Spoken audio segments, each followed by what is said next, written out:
আসসালামু আলাইকুম। একটা স্যামসাং মোবাইলের চার্জিং পোর্ট কিভাবে পরিবর্তন করবেন এই ভিডিওটা দেখলে আপনারা বুঝতে পারবেন। তো প্রথমে আমরা চার্জিং পোর্টটাকে খুলে নিলাম, এরপর আমরা ডিসোল্ডার ওয়্যারের মাধ্যমে এটাকে সুন্দরভাবে পরিষ্কার করে নেব যাতে আমাদের চার্জিং পোর্টটা ভালোভাবে লেগে যায়। তো আমাদের প্রায় পরিষ্কার করার কাজ শেষ। এরপর আমরা চার্জিং পোর্ট বাছাই করব, যে মডেলের যে চার্জিং পোর্টটা সেটা বের করে আগে থেকেই রাখবো, আমরা তো পরবর্তীতে রাখবো।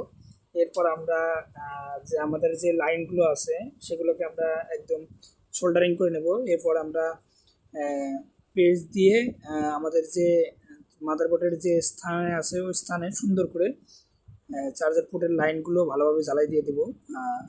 আর আমাদের খেয়াল রাখতে হবে DPDM, data plus, data minus, GND এগুলো যেন শর্ট না হয়।